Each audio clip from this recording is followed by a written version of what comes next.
رب العالمين الصلاة والسلام على سيد المرسلين أما بعد فأعوذ بالله من الشيطان الرجيم بسم الله الرحمن الرحيم الصلاة والسلام عليك يا رسول الله وعلى آلك وأصحابك يا حبيب الله الصلاة والسلام عليك يا نبي الله وعلى آلك وأصحابك يا نور الله প্রিয় ইসলামী ভাইরা, মনোযোগ সহকারে ফয়জানে সুন্নতের অধ্যায় এর কুফলে মদিনা থেকে আমরা কিছু দরস শুনব। কেননা অন্যমনস্ক হয়ে এদিক সেদিক তাকিয়ে জমিনের উপর আঙ্গুল দিয়ে খেলা করতে করতে, পোশাক কাপড় চুল ইত্যাদি নাড়াচাড়া করতে করতে শুনলে এর বরকত সমূহ হাতছাড়া হয়ে যাওয়ার সম্ভাবনা রয়েছে। আমাদের প্রিয় নবী রসুল আরবি মক্কি মদনী হাশিমি হযরত মুহাম্মদ মুস্তাফা সাল্লাল্লাহু তাআলা আলাইহি ওয়াসাল্লাম এর সুগন্ধিময় ফরমান হচ্ছে, যে ব্যক্তি সকাল ও সন্ধ্যায় আমার উপর 10 বার করে দুরূদ শরীফ পড়বে, কিয়ামতের দিন আমি তার শাফাআত করব। সাল্লু আলাল হাবিব সাল্লাল্লাহু তাআলা আলা মুহাম্মদ সাল্লাল্লাহু তাআলা আলাইহি ওয়াসাল্লাম সালাতান ওয়া সালামান আলাইকা ইয়া সাইয়্যিদি ইয়া মক্কি ইয়া মদনী ইয়া রাসূলুল্লাহ সাল্লাল্লাহু তাআলা আলাইহি ওয়াসাল্লাম। হযরত সৈয়দনা আবু সুলাইমান দারানী কুদ্দিসা সিররুহুন নুরানী ইরশাদ ফরমান, দুনিয়ার চাবি হচ্ছে পেট ভরে খাওয়া আর আখিরাতের চাবি হচ্ছে ক্ষুধা। আমার মাদানী চ্যানেলের সম্মানিত শ্রোতাবৃন্দ, সর্বদা মজাদার বস্তু ভক্ষণকারী ও একটু ক্ষুধা না লাগতেই তাড়াহুড়া করে খানা ভক্ষণকারীদের জন্য চিন্তার বিষয় এটা যে খোদার শপথ, কিয়ামতের দিনের ক্ষুধা এত অধিক হবে যে যা সহ্য করা অত্যন্ত কঠিন ব্যাপার হবে। কিয়ামতে পরিতৃপ্ত থাকার জন্য উত্তম আমল হল দুনিয়াতে ক্ষুধার্ত থাকা। যেমন সুলতানে মদিনা সরকারে মক্কায়ে মুকাররমা সাল্লাল্লাহু তাআলা আলাইহি ওয়াসাল্লাম এর হাকিকত বুনিয়াদ ইরশাদ হচ্ছে, যে দুনিয়াতে ক্ষুধাকে গ্রহণ করে সে কিয়ামতের দিন পরিতৃপ্ত হবে। হযরত সাইয়্যিদনা আবু হুরায়রা রাদিয়াল্লাহু তাআলা আনহু হতে বর্ণিত, তাজদার রিসালাত শফিঈ উম্মত মালিকে কৌসর জান্নাত সরাতা রহমত সাল্লাল্লাহু তাআলা আলাইহি ওয়াসাল্লাম এর আলিশান ফরমান, কিয়ামতের দিন হিসাবের কঠোরতা ওই ক্ষুধার্ত ব্যক্তির উপর হবে না যে দুনিয়াতে উপবাস ও ক্ষুধায় ধৈর্য ধারণ করেছে। আমার মাদানী চ্যানেলের শ্রোতাবৃন্দ, ভেবে তো দেখুন কিয়ামতের অবস্থা কি রূপ কঠিন হবে। দুনিয়াতে শুধু কয়েক মিনিট নফসের স্বাদ উপভোগের জন্য অতি মাত্রায় পেট ভর্তি করে পানাহারকারীদের জন্য কিরূপ কঠোর পরীক্ষা অপেক্ষা করছে। আহ আহ আহ, একদিকে কিয়ামতের দগ্ধকারী রোদ, অপরদিকে জমিনে তামার, তদুপরি পাও খালি, এছাড়া ক্ষুধা ও পিপাসার তীব্রতা। আল্লাহ আযজা ওয়া জাল রক্ষা করুন। নফসের অনুসরণে ধ্বংসই ধ্বংস রয়েছে। হযরত সাইয়্যিদনা আবুল হাসান রাজি রাহমাতুল্লাহ তাআলা আলাইহি তার পিতার মৃত্যুর 2 বৎসর পর স্বপ্নে তাকে আলকাতরা মিশ্রিত পোশাক পরিহিত অবস্থায় দেখে জিজ্ঞাসা করলেন, এটা কি? আপনাকে জাহান্নামীদের পোশাকে কেন দেখছি? তার পিতা জবাব দিল, প্রিয় বৎস, আমার নফস আমাকে জাহান্নামে নিয়ে গেছে, তুমি নফসের বোকাবাজি থেকে বেঁচে থেকো। ইয়া আল্লাহ আযজা ওয়া জাল, আমাদের নফসের অনিষ্ট হতে রক্ষা করো আর শুধুমাত্র তোমার সন্তুষ্টির জন্য পেটের কুফলে মদিনা লাগিয়ে ক্ষুধা ও পিপাসা সহ্য করার জজবা ও স্পৃহা দান করো এবং আমাদেরকে কিয়ামতের দিন প্রচন্ড ক্ষুধা, পিপাসা ও সব ধরনের ভয়াবহতা আর জাহান্নামের শাস্তি হতে নিরাপত্তা দান করো। আমিন। ক্ষুধার 10টি উপকার। অন্তরের পরিচ্ছন্নতা। নাম্বার 2, অন্তরে ভাবাবেগের সৃষ্টি। নাম্বার 3, মিসকিনদের ক্ষুধার অনুভূতি। নাম্বার 4, আখিরাতে ক্ষুধা পিপাসার কথা স্মরণ। নাম্বার 5, গুনাহের প্রতি আগ্রহ হ্রাস। নাম্বার 6, ঘুম কম আসবে। 7, ইবাদত সহজ হবে। 8, সামান্য রুজিতে সন্তুষ্ট থাকা যাবে। 9, সুস্থ থাকা যাবে। 10, অবশিষ্ট থাকা সম্পদ দান খায়রাত করার আগ্রহ জন্মাবে। হুজ্জাতুল ইসলাম হযরত সৈয়দনা ইমাম মুহাম্মদ গজ্জালী আলাইহি রাহমাতুল্লাহিল ওয়ালি বলেন, বুজুর্গানে দ্বীন রাহিমাহুমুল্লাহু তাআলা ইরশাদ ফরমায়েছেন, ক্ষুধা আমাদের উত্তম মূলধন। এ কথার উদ্দেশ্য হচ্ছে আমাদের যে আরাম, নিরাপত্তা, ইবাদতে নিষ্ঠতা ও উপকারী ইলম জ্ঞান অর্জন হয়, এগুলো আল্লাহ তাবারাকা ওয়া তাআলার জন্য ক্ষুধার্ত থাকা ও এর জন্য ধৈর্য ধারণ করার কারণে অর্জিত হয়।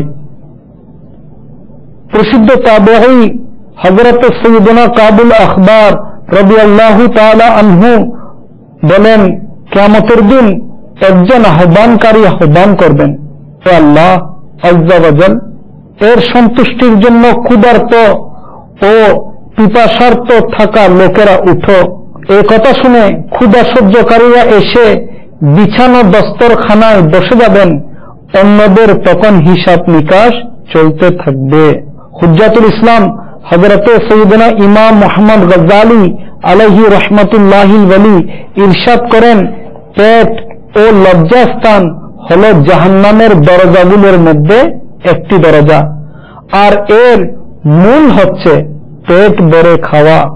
বিনয় ও নম্রতা জান্নাতের দরজাগুলোর মধ্যে একটি দরজা, আর এর মূল ভিত্তি হল ক্ষুধা। নিজের উপর জাহান্নামের দরজা বন্ধকারী নিঃসন্দেহে নিজের জন্য জান্নাতের দরজা খুলে, কেননা এ দুটো বিষয়ের মধ্যে একের সাথে অন্যের পূর্ব ও পশ্চিমের ন্যায় ব্যবধান রয়েছে। সুতরাং এগুলোর মধ্যে একটি দরজার নিকটবর্তী হওয়ার অর্থ হচ্ছে নিঃসন্দেহে অন্যটি থেকে দূরে সরে যাওয়া। অর্থাৎ যে ক্ষুধার মাধ্যমে বিনয়কে গ্রহণ করে জান্নাতের নিকটবর্তী হল, সে জাহান্নাম হতে দূরবর্তী হল। আর যে অতি ভোজন করে খাওয়ার মাধ্যমে পেট ও লজ্জাস্থানের মুসিবতে লিপ্ত হল, সে জাহান্নামের নিকটবর্তী হয়ে জান্নাত থেকে দূরে সরে গেল। আমিরুল মুমিনিন হযরত সৈয়দনা ওমর ফারুক রাদিয়াল্লাহু তাআলা আনহু বলেন, তোমরা পেট ভরে পানাহার করা থেকে বেঁচে থাকো, কেননা তা শরীরকে নষ্ট করে দেয়, রোগ ব্যাধি সৃষ্টি করে ও নামাজে অলসতা আনয়ন করে। আর তোমাদের পানাহারের মধ্যপন্থা অবলম্বন করা আবশ্যক, কারণ এতে শরীরের সংশোধন হয় এবং অনর্থক খরচ থেকে মুক্তি লাভ হয়। হযরত সৈয়দনা আবু সুলাইমান দারানী কুদ্দিসা সিররুহুর রব্বানী ইরশাদ ফরমান, পেট ভরে খাওয়াতে 6টি মুসিবত রয়েছে। 1, আল্লাহ আযজা ওয়া জাল এর নিকট প্রার্থনা করা থেকে বঞ্চিত হওয়া। নাম্বার 2, ইলম ও হিকমত রক্ষার্থে জটিলতা। নাম্বার 3, সৃষ্টিকুলের উপর দয়া করা থেকে দূরে সরে পড়া, কেননা পেট ভর্তি করে ভক্ষণকারী মনে করে যে সকলের পেট পূর্ণ হয়েছে। এভাবে মিসকিন ও ক্ষুধার্ত লোকদের প্রতি সহানুভূতি কমে যায়। 4, ইবাদত বোঝা অনুভূত হতে শুরু হয়। 5, কামনা বাসনা বেড়ে যায়। 6, নামাজি যখন মসজিদের দিকে যেতে থাকে আর অধিক আহারকারী শৌচাগারের দিকে ঘোরাঘুরি করতে থাকে। হযরত সৈয়দনা মুহাম্মদ বিন ওয়াসি আলাইহি রহমাতুল্লাহিল নাফি শুকনো রুটি ও লবণ দিয়ে খেয়ে নিতেন আর ফরমাতেন, যে দুনিয়াতে এতটুকুর মধ্যে সন্তুষ্ট হয়ে যায় সে কারো মুখাপেক্ষী থাকে না। ইবনে নাজি রহমতুল্লাহ তাআলা আলাইহি বলেন, ইমামে আজম আবু হানিফা রাদিয়াল্লাহু তাআলা আনহু আমাকে বলেছেন, যখন দুনিয়ায় কোনো গুরুত্বপূর্ণ কাজ সম্মুখে আসে তখন তা পূর্ণ করার পূর্বে খানা খাবে না, কারণ খানা জ্ঞানকে নিঃশেষ করে দেয়। হযরত সৈয়দনা সুফিয়ান সৌরি রহমতুল্লাহ তাআলা আলাইহি বলেন, অন্তরের কঠোরতা দুইটি কারণে রয়েছে, এক পেট ভরে খাওয়া, দুই অধিক কথা বলা। আমিরুল মুমিনিন হযরত সৈয়দনা ওমর ফারুক রাদিয়াল্লাহু তাআলা আনহু 7টি কিংবা 9টি গ্রাসের চেয়ে বেশি খানা খেতেন না। পেট পূর্ণ করে খাওয়া মুসিবত সমূহের বর্ণনা করতে গিয়ে হুজ্জাতুল ইসলাম হযরত সৈয়দনা ইমাম মুহাম্মদ গজ্জালি আলাইহি রহমাতুল্লাহিল ওয়ালি ইরশাদ ফরমান, পেট পূর্ণ করে আহারকারীদের চোখে অধিকাংশ সময় নিদ্রা পূর্ণ মাত্রায় থাকে, অতঃপর যদি এ অবস্থায় তাহাজ্জুদ আদায় করেও নেই তবু ইবাদতের স্বাদ লাভ করে না। এছাড়া অবিবাহিত ব্যক্তি যখন পেট ভরে খেয়ে ঘুমায় তখন তার স্বপ্নদোষ হয়ে যায়। এখন যদি ঠান্ডা পানি দিয়ে গোসল করতে হয় তবে এটাও কষ্টদায়ক ব্যাপার, আর যদি বিতির নামাজ তাহাজ্জুদের নামাজের পর পড়ার জন্য না পড়ে থাকে তবে তাহাজ্জুদের নামাজ তো গেল, বিতিরও পড়া থেকে বঞ্চিত হয়ে যায়।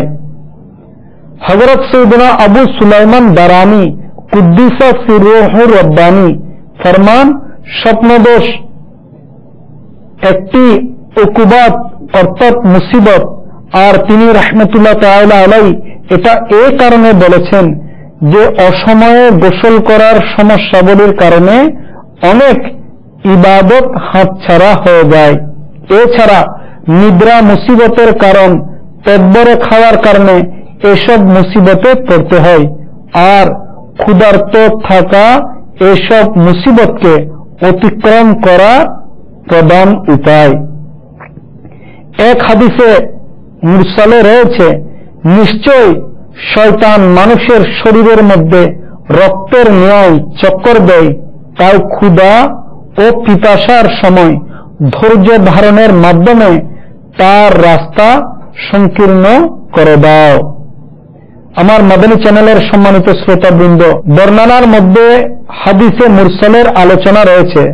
হাদিসে মুরসাল ওই হাদিসকে বলা হয় যেটাতে তাবেঈ সরাসরি হযরতে মুহাম্মদ আরবি মুস্তাফা সাল্লাল্লাহু তাআলা আলাইহি ওয়াসাল্লাম হতে বর্ণনা করেন আর সাহাবী রাদিয়াল্লাহু তাআলা আনহুকে বাদ দিয়ে দেন। সালিহিন রাহিমাহুমুল্লাহুল মুবিন গণ ইরশাদ ফরমান, পেট ভরে খাওয়া এটা নফসের একটি নহর যেখানে শয়তান পৌঁছে, আর ক্ষুধা হচ্ছে রূহের একটি নহর যা ফেরেশতা গণের বিচরণের স্থান। আলহামদুলিল্লাহ আজ্জা ওয়াজাল তাবলীগে কোরআন ও সুন্নতের অরাজনৈতিক দ্বীনী সংগঠন দাওয়াত ইসলামীর সুবাসিত মাদানী পরিবেশে এইভাবে অসংখ্য সুন্নত শিক্ষা অর্জন ও শিক্ষা প্রদান করা হয়। দাওয়াত ইসলামীর সাপ্তাহিক ইজতেমা আপনাদের শহরগুলিতে যেখানে অনুষ্ঠিত হয় সেখানে সারা রাত অতিবাহিত করার মাদানী অনুরোধ রইল। আশেকানে রসুলদের সাথে সুন্নত শিকার জন্য মাদানী কাফেলা সমূহের সফর এবং প্রতিদিন ফিকরে মদিনার মাধ্যমে মাদানী ইনআমাতে রিসালা পূরণ করে প্রত্যেক মাদানী মাসের প্রথম 10 দিনের মধ্যে নিজ জিম্মাদারদের নিকট জমা করানোর অভ্যাস গড়ে তুলুন। ইনশাআল্লাহ আজ্জা ওয়াজাল এর বরকতে ঈমানের হিফাজত, গুনাহের প্রতি ঘৃণা এবং সুন্নতের অনুসরণের মন মানসিকতা সৃষ্টি হবে। আমাদের প্রত্যেকের এই মন মানসিকতা হওয়া উচিত যে আমাকে নিজের এবং সারা দুনিয়ার মানুষের সংশোধনের চেষ্টা করতে হবে ইনশাআল্লাহ আজ্জা ওয়া জাল। নিজের সংশোধনের জন্য মদনী নিয়ামতের উপর আমল এবং সারা দুনিয়ার মানুষের সংশোধনের জন্য মদনী কাফেলায় সফর করতে হবে इंशाअल्लाह अज़्ज़ा वजल। अल्लाह करम ऐसा करे तुझ पे जहां में ए दावत इस्लामी तेरी धूम मची हो। सल्लू अलल हबीब सल्लल्लाहु तआला अला मुहम्मद सल्लल्लाहु